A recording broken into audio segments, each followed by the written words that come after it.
Welcome to my channel Let's Learn with me. Today we are going to discuss one more practice sheet of prepositions. ये practice set 6 है prepositions का. 25 questions हम यहाँ करने वाले हैं. Prepositions होती क्या है पहले ये समझते हैं. देखिए prepositions ऐसे शब्द होते हैं जो noun और pronoun से पहले आते हैं और ये noun और pronoun का relation बताते हैं with other part of the sentence के साथ. ठीक है, तो आप कह सकते हैं कि ये prepositions होते हैं ना, ये रिलेटिंग वर्ड्स होते हैं. क्या होते हैं? रिलेटिंग वर्ड्स होते हैं जो नाउन या प्रोनाउन को other part of the sentence के साथ रिलेट करते हैं. ठीक है, बहुत सारे वर्ड्स प्रीपोजिशंस होते हैं. चलिए, फर्स्ट क्वेश्चन क्या है? Correct the following sentences. Sentences दिए हैं, इनमें कोई ना कोई प्रीपोजिशन का एरर है. चलिए हम इसे करेक्ट करते हैं और देखते हैं कि क्या गलत है, कैसे ठीक किया जाएगा. So the very first question is his wife was dressed up black. His wife was dressed up black. क्या आना चाहिए? Dressed up black नहीं, dressed in black आना चाहिए. करेक्ट क्या हो जाएगा? His wife was dressed in black. उसकी वाइफ ने काले कलर के कपड़े पहने थे. Question number 2 is she is married with a rich man. देखिए यहाँ पे प्रीपोजिशन क्या है? with है. married with नहीं आता है, married to आता है. करेक्ट सेंटेंस हो जाता है she is married to a rich man. ठीक है. क्वेश्चन नंबर 3 है are you careful to your health. क्या आना चाहिए? केयरफुल टू आना चाहिए, टू नहीं आना चाहिए. यहां होना चाहिए are you careful about your health. क्या तुम अपने स्वास्थ्य के बारे में केयरफुल हो? क्वेश्चन नंबर 4 है the old man died of over eating. देखिए जो डाइड वर्ड है ना, इसके साथ जो है बड़ी कंडीशंस हैं. डाइड ऑफ कब आता है? डाइड ऑफ आता है जब आप किसी डिजीज से डील कर रहे होते हैं, राइट. डाइड ऑफ कोई भी अगर जो है डेथ होती है, और डाइड ऑफ यूज होता है जब वो इंसान डिजीज से मरता है. For example died of cancer, died of any other disease. Okay, अब यहाँ क्या आना चाहिए? यहाँ पे ओवर ईटिंग है.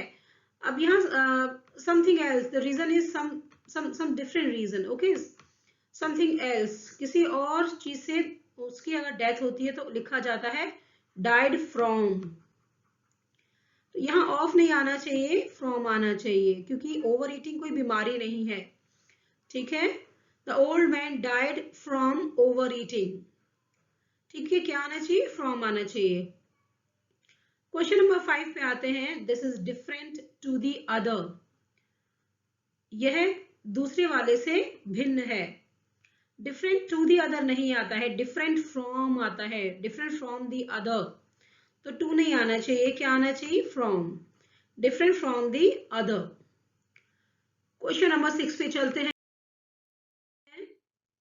क्वेश्चन नंबर 6 है his suggestion was helpful for me. उसका सजेशन मेरे लिए हेल्पफुल था. देखिए यहाँ पे was helpful for नहीं आना चाहिए, was helpful to me आना चाहिए, right. His suggestion was helpful to me. Question number 7 पे आते हैं. her dress is made up silk, made of silk या up silk. सेंटेंस देखते ही आपको समझ आएगा कि सेंटेंस गलत है. made of silk होना चाहिए. उसकी जो ड्रेस है वो सिल्क की बनी हुई है. ठीक है. क्वेश्चन नंबर 8 है I depend over my publishers word. मैं अपने पब्लिशर की कही हुई बात पे डिपेंड हूं. आई डिपेंड ओवर आना चाहिए या कुछ और आना चाहिए? देखिए ओवर नहीं आना चाहिए, ऑन आना चाहिए. I depend on my publishers word, right. Question number 9 है she is greedy of money. क्या होना चाहिए? वो पैसों का लालची है. She is greedy of money. देखिए ग्रीडी ऑफ मनी नहीं होता है, ग्रीडी फॉर मनी होता है. ऑफ यहाँ गलत आया है, ग्रीडी फॉर मनी आना चाहिए. क्वेश्चन नंबर 10 पे आते हैं. He has no acquaintance to this man. उसे उस दूसरे जो पर्सन है उसके बारे में कोई जानकारी नहीं है, वो उसका जानकार नहीं है. तो जो एक्वेटेंस वर्ड होता है ना, इसके साथ आता है प्रीपोजिशन विद आता है इसके साथ, एक्वेटेंसेस विद। सेंटेंस हो जाता है he has no acquaintance with this man. इस इंसान के बारे में उसे कोई भी जानकारी नहीं है या उसका ये परिचित नहीं है। ठीक है। क्वेश्चन नंबर 11 है the publishers capacity of hard work seems unlimited. यहाँ क्या आ सकता है? आप मुझे कमेंट में भी बता सकते हैं कि आपके आंसर्स कितने करेक्ट हुए और आपने जो है कितना जो है स्कोर किया, मुझे बता सकते हैं आउट ऑफ 25 क्वेश्चंस। सो यहाँ जो प्रीपोजिशन है वो है ऑफ।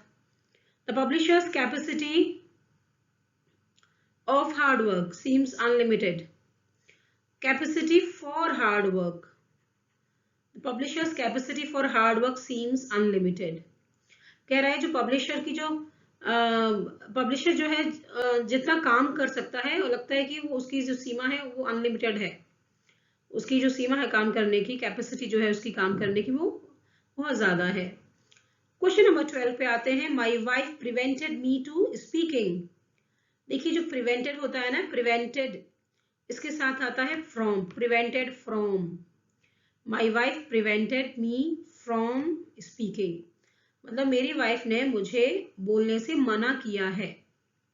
फ्रॉम आएगा टू की जगह, प्रिवेंटेड फ्रॉम होता है। क्वेश्चन नंबर 13 पे आते हैं व्हाट आर यू लाफिंग। अब देखिए ये इंटरोगेटिव जो है सेंटेंस बनाया है, लेकिन इसमें जो चीज है जिस पे आप हंस रहे हैं उसके लिए जो प्रीपोजिशन होना चाहिए वो मिसिंग है। इस केस में प्रीपोजिशन ही मिसिंग है। What are you laughing at, तुम किस बात पर हंस रहे हो। इट एट आना चाहिए, एट के बाद क्वेश्चन मार्क आना चाहिए, right. So what are you laughing at, ये करेक्ट सेंटेंस होगा।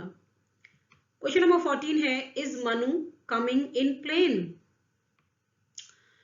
देखिए सवाल कहता है क्या मनु प्लेन से आ रहा है क्या, तो यहाँ पे इन प्लेन नहीं होना चाहिए, बाई प्लेन होता है।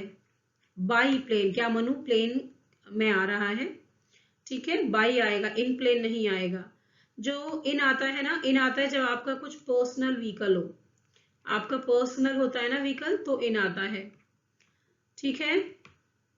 और जब गवर्नमेंट व्हीकल होता है या किसी गवर्नमेंट व्हीकल होता है या किसी प्राइवेट कंपनी का होता है तो उसके लिए हम यूज करते हैं बाई, ठीक है। क्वेश्चन नंबर 15 पे आइए Ruby has been absent from Monday last.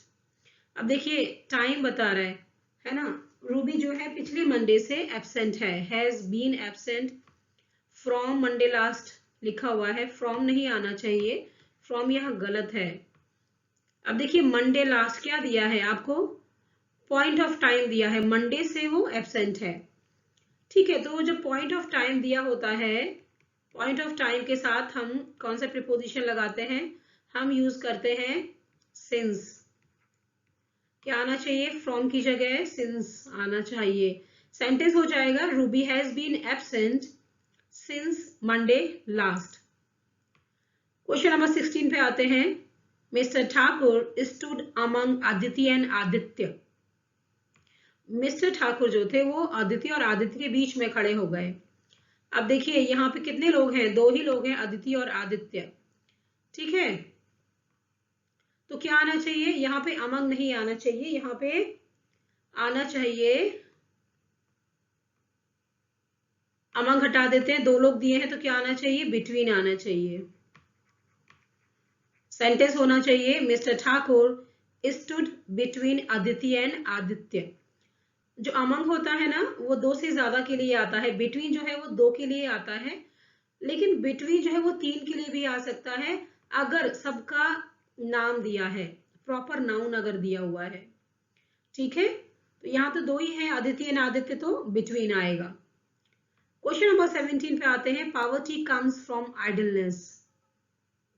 देखिए कम्स फ्रॉम आइडलनेस, जो गरीबी है वो सुस्ती से आती है, लेजीनेस से आती है। फ्रॉम यहाँ पे नहीं आना चाहिए, क्या करेक्ट होना चाहिए, poverty comes of idleness, of idleness, poverty comes of idleness, ठीक है।